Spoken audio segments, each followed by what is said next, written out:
Hello, comrades. This is Maurice Cornforth's Materialism and the Dialectic Methods. We will be covering Chapter 7 and Chapter 8 in this video. I apologize for having such a long gap between this video and the previous one. It's been a bit hectic in my life right now with returning to college, going through a busy semester with more than full-time classes, as well as a lot of family things, preparing for a wedding.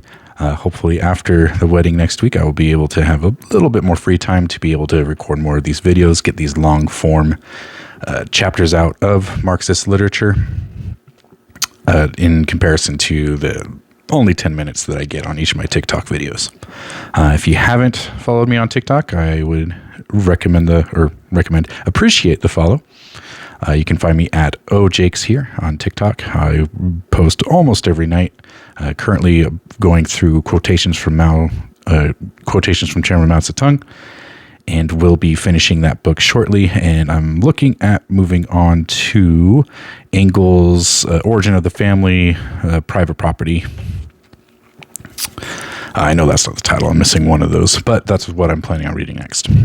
But for now, I will shut up and we will get back to Maurice Cornforth's.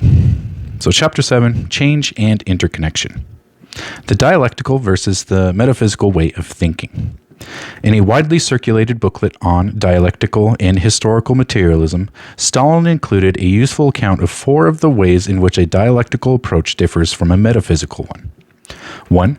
Contrary to metaphysics, dialectics does not regard nature as just an agglomeration of things, each existing independently of the others, but it considers things as connected with, dependent on, and determined by each other. Hence, it considers that nothing can be understood taken by itself, in isolation, but must always be understood in its inseparable connection with other things and as conditioned by them. 2.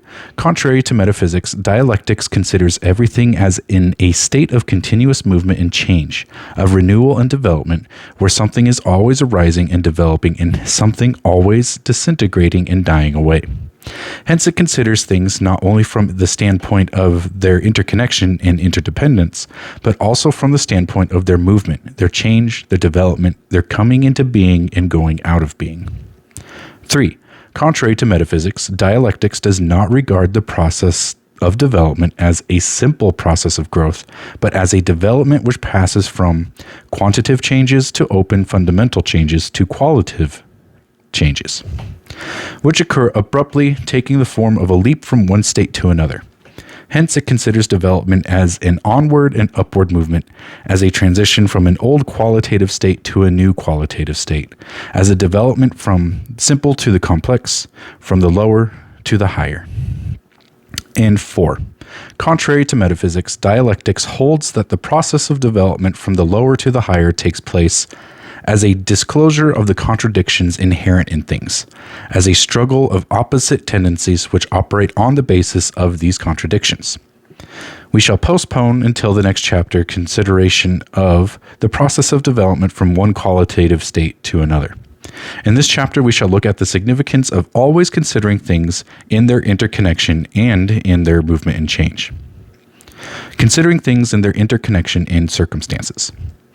The dialectical method demands, first, that we should consider things, not each by itself, but always in their interconnection with other things. This sounds obvious. Nevertheless, it is an obvious principle which is very often ignored and is extremely important to remember. We have already considered it, and some examples of its application in discussing metaphysics, since the very essence of metaphysics is to think of things in an abstract way, isolated from the relations with other things and from the concrete circumstances in which they exist. The principle of considering things in relation to actual conditions and circumstances, and not apart from those actual conditions and circumstances, is always of fundamental importance for the working class movements in deciding the most elementary questions of policy. For example, there was a time when the British workers were fighting for a 10-hour day. They were right at that time not to make their immediate demand an 8-hour day, since this was not yet a realizable demand. They were equally right when they got a 10-hour day not to be satisfied with it. There are times when it is correct for a section of workers to come out on strike, and there are times when it is not correct. Such matters have to be judged according to the actual circumstances of the case. Similarly, There are times when it is correct to go on prolonging and extending a strike, and there are times when it is correct to call it off. No working class leader can be of very much use if he tries to decide questions of policy in terms of general principle alone, without taking into account the actual circumstances in relation to which policy has to be operated, without understanding that the same policy can be right in one case and wrong in another, depending on the concrete circumstances of each case.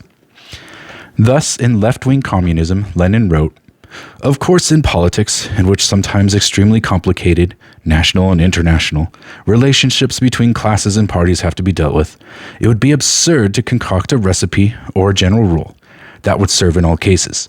One must have the brains to analyze the situation in each separate case." This readiness on the part of Marxists to adapt policy to circumstances and to change policy with their circumstances is sometimes called communist opportunism. But it is nothing of the kind, or rather, it is the very opposite. It is the application in practice of the science of the strategy and tactics of working class struggle. Indeed, what is meant by opportunism in relation to working class policy? It means subordinating the long-term interests of the working class as a whole to the temporary interests of a section, sacrificing the interests of the class to defense of the temporary privileges of some particular group. Communists are guided by the principle stated in the Communist Manifesto that they always and everywhere represent the interests of the movement as a whole. And this requires that, in the interests of the movement as a whole, one must analyze the situation in each separate case, deciding what policy to pursue in each case in the light of the concrete circumstances. On general questions, too, the greatest confusion can arise from forgetting the dialectical principle that things must not be considered in isolation, but in their inseparable interconnection. For example, the British Labour leaders once said, and many members of the Labour Party continue to say, that nationalization is an installment of socialism. They consider nationalism by itself, in isolation, out of connection with the state and with the social structure in relation to which nationalization measures are introduced. They overlook the fact that if the public power, the state, remains in the hands of the exploiters, and if their representatives sit on and control the boards of the nationalized industries, which continue to be run on the basis of exploiting the labor of one class for the profit of another class, then nationalization is not socialism. Socialist nationalization can come into being only when the public power, the state, is in the hands of the workers. Again, in political arguments, people very often appeal to a concept of fairness, which leads them to judge events without the slightest consideration of the real meaning of those events, of the circumstances in which they occur. What's sauce for the goose is sauce for the gander. That is the principle employed in such arguments. Thus, it is argued that if we defend the democratic right of the workers in a capitalist country to agitate for the ending of capitalism and the introduction of socialism, then we cannot deny to others in a socialist country the right to agitate for the ending of socialism and the reintroduction of capitalism. Those who argue like this throw up their hands in horror when they find that former groupings in the USSR who sought to restore capitalism in that country were deprived of the possibility of carrying out their aims, and that later the same thing happened to groupings with similar aims in Hungary. Why, they explain, this is undemocratic, this is tyranny. Such an argument overlooks the difference between fighting in the interests of the vast majority of the people to end exploitation and fighting in the interests of a small section to preserve or reintroduce exploitation. It overlooks the difference between defending the right of the vast majority to run their affairs in their own interests and defending the right of a small minority to keep the majority in bondage. In other words, it overlooks the difference between moving forwards and backwards, between putting the clock on and putting it back, between revolution and counter-revolution. Of course, if we fight to achieve socialism, and if we achieve it, then we shall defend what we have achieved and shall not allow the slightest possibility of any group destroying that achievement. Let the capitalists and their hangers-on shout about democracy in general. If, as Lenin said, we have the brains to analyze the situation, we shall not be deceived by them. The liberal concept of fairness has, indeed, often served as a favorite weapon of reaction. In 1949 and again in 1950, when the fascists decided to hold a demonstration in London on May Day, the Home Secretary promptly banned the workers' May Day demonstration. If I ban one, I must ban the other, he blandly explained. How scrupulously fair he was. Dialectics and scientific method. Understanding things in their circumstances and interconnections is inseparable from understanding them in their movements and changes. For the real connections of things, the ways they affect each other, are manifested in their movements, in the process of their coming into being and ceasing to be. A dialectical approach is fundamental in every kind of science. For the sciences disclose connections between things in processes of change, in which things acquire various properties and change their properties. In the biological sciences, for example, this approach was the one adopted in the theory of evolution of living species. The fundamental idea of Darwin was that of the interrelation of organism and environment in the processes of evolution. Whereas earlier theories had been content to describe each species separately and to regard each as having a fixed, unmodifiable nature, created once and for all, Darwin studied the differences in relations between species as arising in the process of evolution, in which natural selection led to the survival of those forms which exemplified adaptation to the environment. In considering how changes take place, the sciences try to study not merely those properties and relations of things which are evident externally, but how the internal processes which determine the external appearances of things are constituted and connected. This has been achieved in the progress of the physical sciences. It is likewise exemplified in the biological sciences and recent researches and discoveries in the field of genetics. These are essentially concerned with the interconnections and changes which take place in the processes of multiplication of living cells, and with how, in the whole process of the life of organisms in their environments, these affect the growth and form of organisms. In this connection, incidentally, one has to characterize the work of Lysenko, which occasioned controversy in the Soviet Union as a kind of miscarriage of dialectics. Lysenko argued for the principle of the unity of the organism with the environment, and concluded that by placing organisms in modified environments, as well as by various kinds of grafts in the case of plants, one could, so to speak, force changes in their heredity. Sometimes these attempts were successful, and he argued rightly against antique theories that the hereditary nature of organisms was unchangeable. But by describing the theory of genes and the interaction of genes as metaphysical, and indeed idealist, he himself was guilty of an extremely undialectical and unmaterialist approach, failing to see the necessity of studying the interconnection of internal and external processes in the determination of the growth and changes of organisms. Considering things in their movement. The principle of considering things in their movement, their change, their coming into being and going out of being is of paramount importance not only in the natural sciences, but in the understanding of society and in revolutionary practice. Here it is necessary always to pay attention to what is new, to what is rising and growing, not just to what exists at the moment, but to what is coming into being. The Russian Bolsheviks, for example, saw from the very beginning how Russian society was moving, what was new in it, what was coming into being. They looked for what was rising and growing, though it was still weak, the working class. While others discounted the importance of the working class and finished by entering into compromises with the forces of the old society, the Bolsheviks concluded that the working class was the new, rising force and led it to victory. Similarly today, when press and radio are full of the boasts and threats of the American imperialists and their followers, we stress that which is rising and growing all over the world, the People's Camp of Peace, which is bound to continue and to grow and to overwhelm the imperialists in shameful disaster. Again, in the fight for unity of the working class movement, in relation to the British Labour Party and the affiliated trade unions, we pay attention above all to that which is arising and growing in the movement. Therefore, we see a great deal more than the policy of the right-wing leaders and their influence.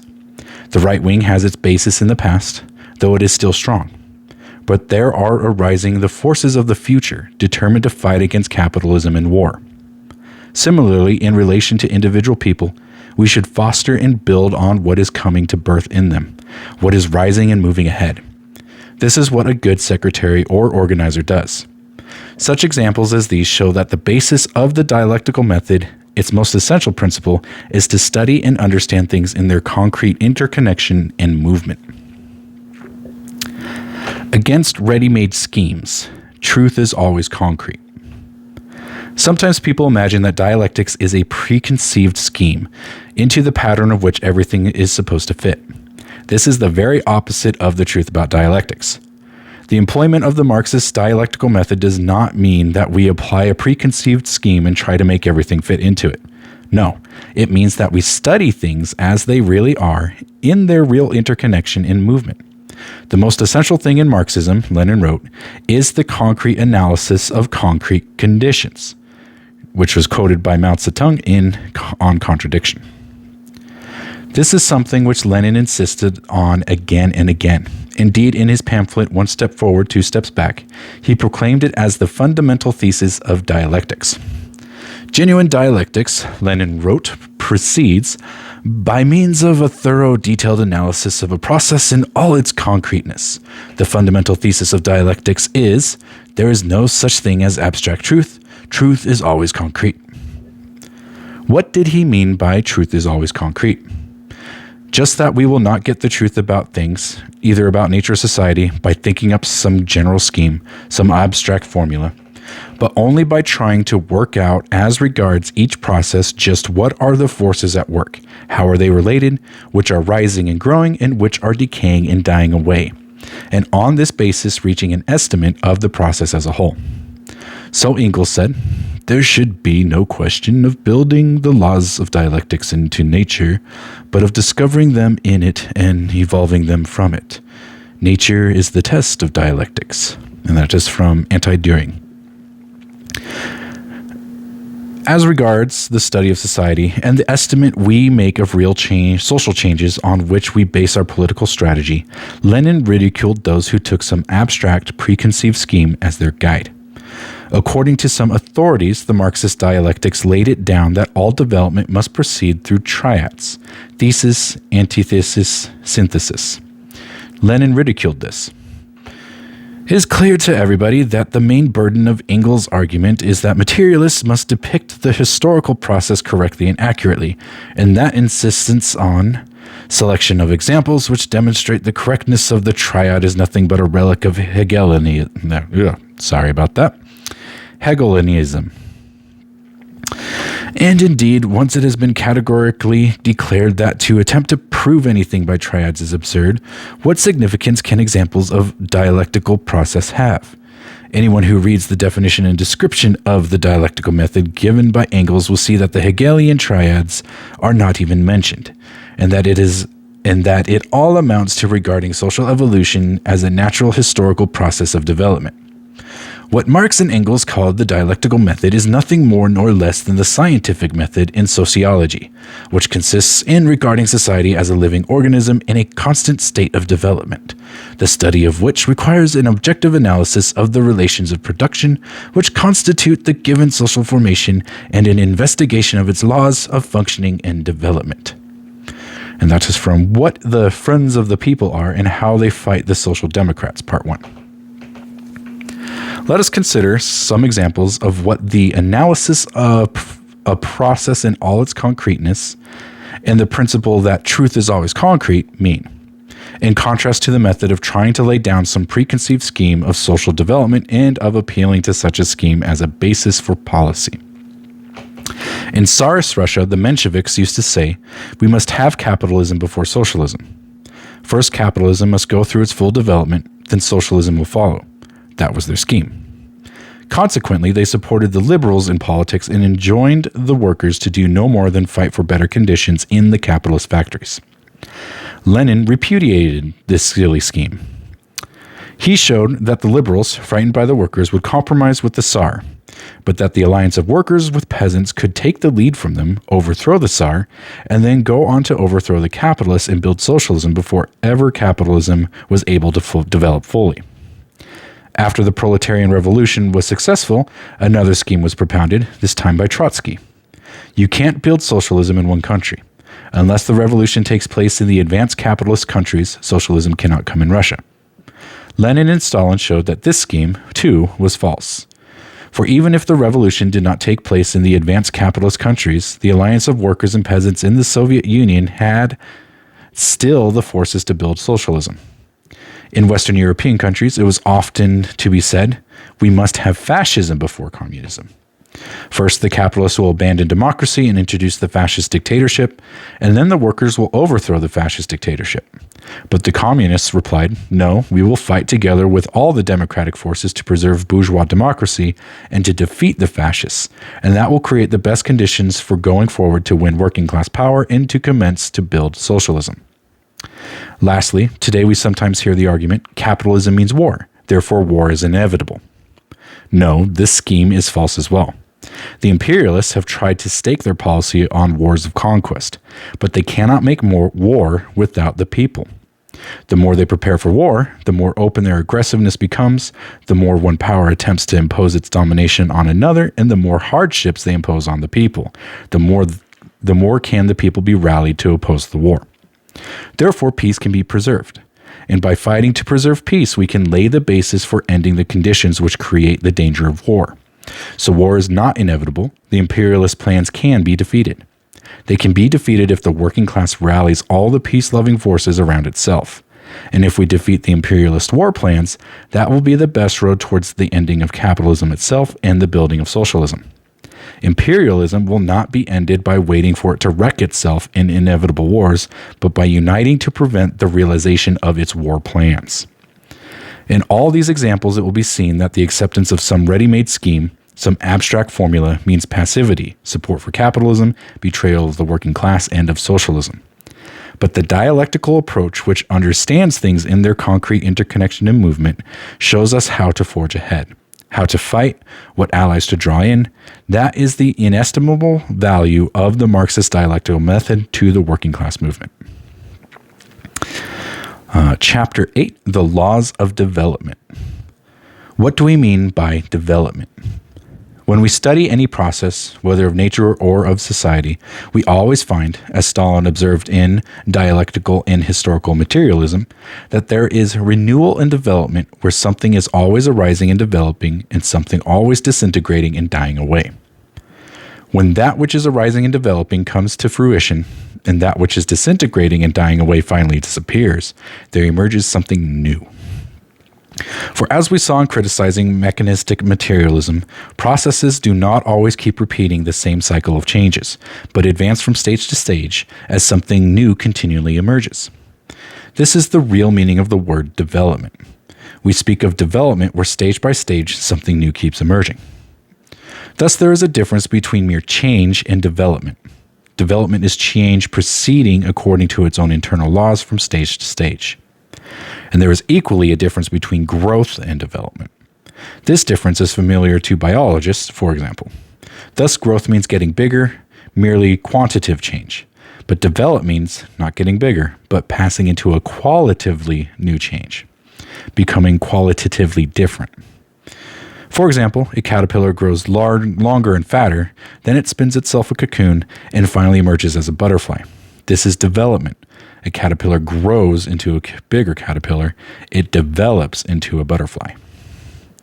Processes of nature and history exemplify not merely change, not merely growth, but development.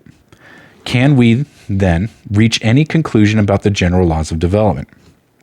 This is the further task of materialist dialectics, to find what general laws are manifested in all development, and to give us, therefore, the method of approach for understanding, explaining, and controlling development. Quantity and quality, the law of transformation of quantitative into qualitative changes. This brings us to consideration of so-called laws of dialectics, and first to what is known as the law of the transformation of quantitative into qualitative changes. What does this mean? All change has a quantitative aspect, that is, an aspect of mere increase or decrease which does not alter the nature of that which changes. But quantitative change, increase or decrease, cannot go on indefinitely. At a certain point, it always leads to a qualitative change. And at that critical point, or nodal point, as Hegel called it, the qualitative change takes place relatively suddenly, by a leap, as it were. For example, if water is being heated, it does not go on getting hotter and hotter indefinitely. At a certain critical temperature, it begins to turn into steam, undergoing a qualitative change from liquid to gas. A cord used to lift a weight may have a greater and greater load attached to it, but no cord can lift a load indefinitely great. At a certain point, the cord is bound to break. A boiler may withstand a greater and greater pressure of steam, up to the point where it bursts. This law of transformation of quantitative into qualitative change is also met with in society. Thus, before the system of industrial capitalism comes into being, there takes place a process of the accumulation of wealth in money form in a few private hands, largely by colonial plunder, and of the formation of a propertyless proletariat, by enclosures and the driving of peasants off the land. At a certain point in this process, when enough money is accumulated to provide capital for industrial undertakings, when enough people have been proletarianized to provide the labor required, the conditions have matured for the development of industrial capitalism. At this point, an accumulation of quantitative changes gives rise to a new qualitative change in the development of society. In general, qualitative changes happen with relative suddenness, by a leap. Something new is suddenly born, though its potentiality was always contained in the gradual evolutionary process of continuous quantitative changes which went before. Thus, we find that continuous, gradual, quantitative change leads at a certain point to discontinuous, sudden, qualitative change. We have already remarked in an earlier chapter that most of those who have considered the laws of development in nature and society have conceived of this development only in its continuous aspect. This means that they have considered it only from the aspect of a process of growth, of quantitative change, and have not considered its qualitative aspect.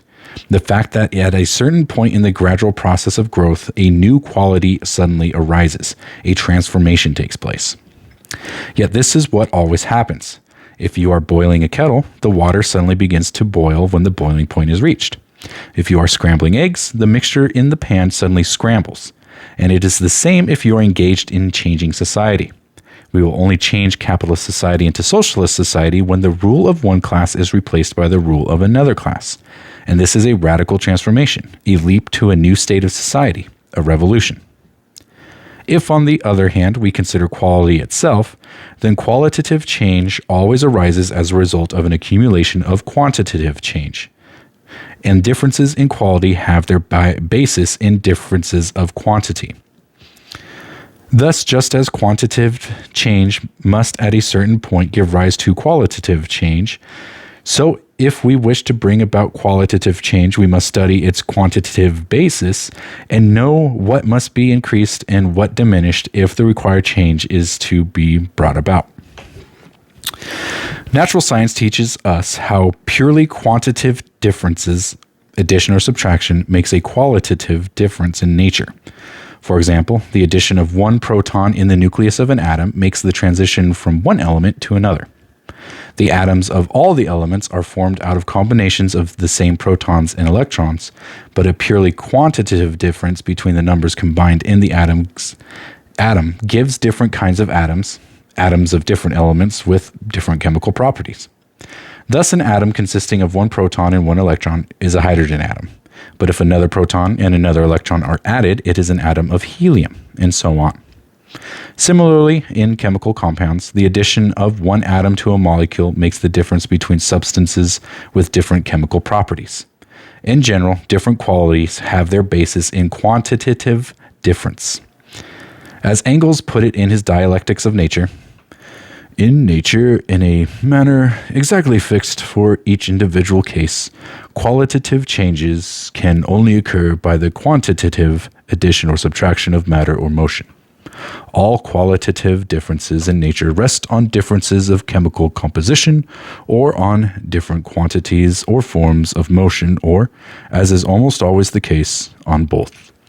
Hence it is impossible to alter the quality of a body without addition or subtraction of matter or motion, i.e., without quantitative alteration of the body concerned. This feature of the dialectical law connecting quality and quantity is familiar to readers of the popular literature about atomic bombs. To make a uranium bomb, it is necessary to have the isotope uranium-235. The more common isotope, uranium-238, will not do. The difference between these two is merely quantitative, a difference in atomic weight, depending on the number of neutrons present in each case. But this quantitative difference of atomic weight, 235 and 238, makes the qualitative difference between a substance with the properties required for the bomb and a substance without those properties. Further, having got a quantity of uranium-235, a certain critical mass of it is required before it will explode. If there is not enough, the chain reaction which constitutes the explosion will not occur. When the critical mass is reached, the reaction does occur. The hydrogen bomb likewise depends on definite quantitative conditions to make it go off. The thermonuclear reaction which constitutes the explosion takes place only when a sufficient degree of heat is present. So this heat has to be generated, e.g., by an atomic explosion, in order to explode the hydrogen bomb. Thus we see that quantitative changes are transformed at a certain point into qualitative changes, and qualitative differences rest on quantitative differences. This is a universal feature of development. What makes such development happen? Development takes place through the unity and struggle of opposites. In general, the reason why in any particular case a quantitative change leads to a qualitative change lies in the very nature, in the content, of the particular processes involved. Therefore, in each case we can, if we only know enough, explain just why a qualitative change is inevitable and why it takes place at the point it does. To explain this, we have to study the facts of the case. We cannot invent an explanation with the aid of dialectics alone. Where an understanding of dialectics helps is that it gives us the clue as to where to look. In a particular case, we may not yet know how and why the change takes place. In that case, we have the task of finding out by investigating the facts of the case. For there is no mystery concealed behind the emergence of the qualitatively new.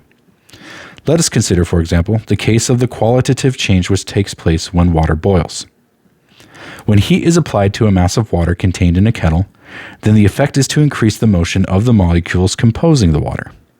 So long as the water remains in its liquid state, the forces of attraction between the molecules are sufficient to ensure that, though some of the surface molecules are continually escaping, the whole mass coheres together as a mass of water inside the kettle. At boiling point, however, the motion of the molecules has become sufficiently violent for large numbers of them to begin jumping clear of the mass. A qualitative change is therefore observed. The water begins to bubble and the whole mass is rapidly transformed into steam. This change evidently occurs as a result of the oppositions operating within the mass of water, the tendency of the molecules to move apart and jump free versus the forces of attraction between them. The former tendency is reinforced to the point where it overcomes the latter as a result, in this case, the external application of heat. Another example we have considered is that of a cord which breaks when its load becomes too great. Here again, the qualitative change takes place as a result of the opposition set up between the tensile strength of the cord and the pull of the load. These examples prepare us for the general conclusion that wherever a process of development takes place, with the transformation in it of quantitative changes into qualitative changes, there is always present in it the struggle of opposites, of opposite tendencies, opposite forces within the things and processes concerned. Thus, the law that quantitative changes are transformed into qualitative changes, and that differences in quality are based on differences in quantity, leads us to the law of the unity and struggle of opposites. A suggestive but incomplete formulation of this law was given by Stalin in his Dialectical and Historical Materialism.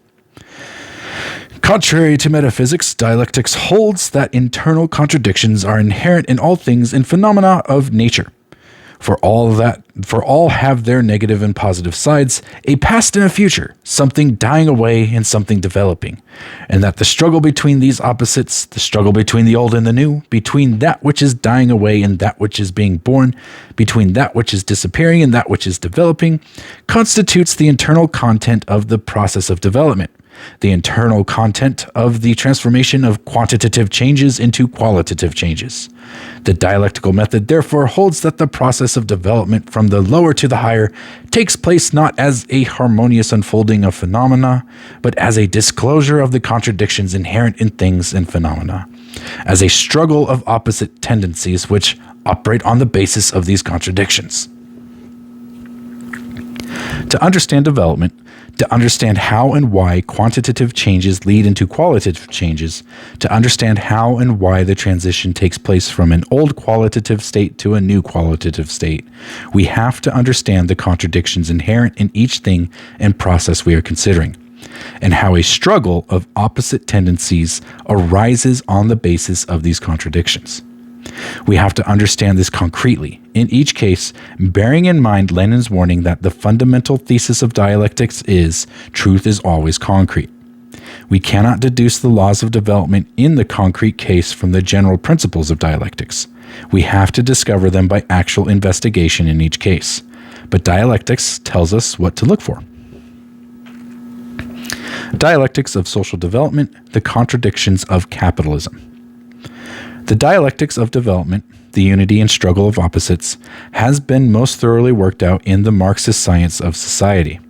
Here, from the standpoint of the working class struggle, on the basis of working class experience, we can work out the dialectic of the contradictions of capitalism and of their development very exactly.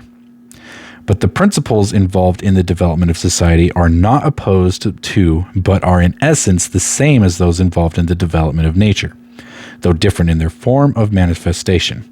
Thus Engels said in Anti-Düring, "I was not in doubt that amid the welter of innumerable changes taking place in nature, the same dialectical laws of motion are in operation as those which in history govern the apparent fortuitousness of events."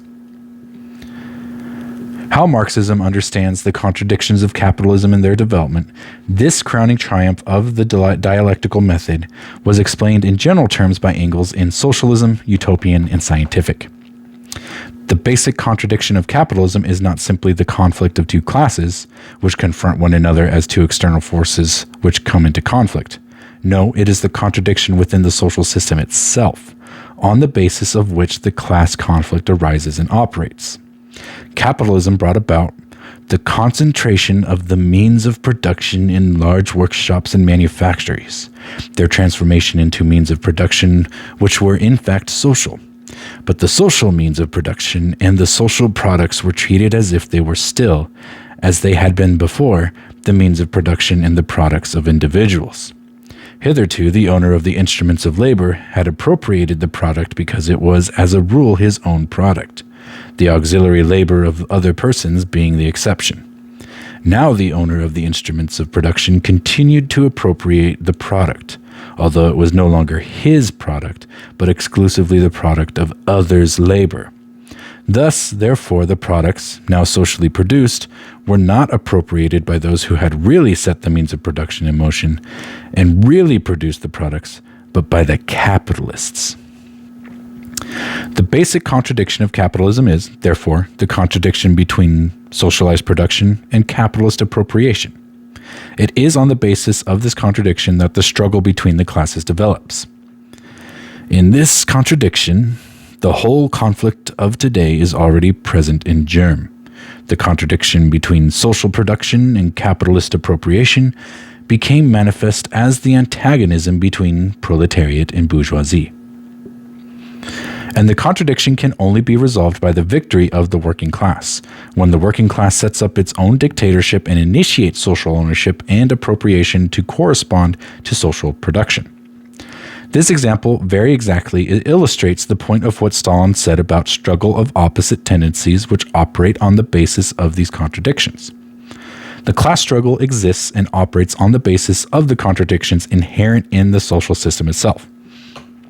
It is from the struggle of opposite tendencies, opposing forces, arising on the basis of the contradictions inherent in the social system, that social transformation, the leap to a qualitatively new stage of social development, takes place. In this way, the laws of dialectical development, summarized in the principles of the transformation of quantitative into qualitative change and the unity and struggle of opposites, are found at work in the development of society. To carry into effect the socialist transformations of society, therefore, the working class must learn to understand the social situation in the light of the laws of dialectics. Guided by that understanding, it must base the tactics and strategies of its class struggle on the concrete analysis of the actual situation at each stage of the struggle. So there we have chapter 7 and chapter 8 of hello there, of Maurice Cornforth's Materialism and the Dialectical Method. As we saw, we dived in pretty deeply into what the dialectical method actually does, how it defines the transformation of everything, essentially, the interconnectedness, the interdependence of everything. And what we don't want to do is to rely on a metaphysical sort of sense where everything is isolated and we just study that thing and then assume that we know everything about that thing once it's been fully studied. Because everything interacts with essentially everything else. If you look at the theory of gravity, where everything pulls on everything throughout the universe, even minuscule, obviously, when you consider the gravity of the self pulling on the gravity of a massive galaxy 100,000 light years away. But that pull is still there. It's just not something we can measure. But essentially finding out everything about that object, about that thing. As we saw, we looked at water. Water is a state, it's a liquid. Once we add quantity, which in this case would be heat, adding continuous heat, at some point it goes through that qualitative change into steam, into water vapor, because of the heat that was added. Same thing is going to be with everything. What is the interdependence on other things, other processes that affects a qualitative change in something else or what you are studying? So it's a really good way to put that. I'm probably going to reread those chapters again to see if I can make a little bit more sense of it. Because again, this is the first time I'm reading it. This is a blind read. But very informative. I enjoyed it. I hope you are enjoying it as well. I'm going to try and make sure that it's not a 3-month break between this reading and the next one. But with that, thank you.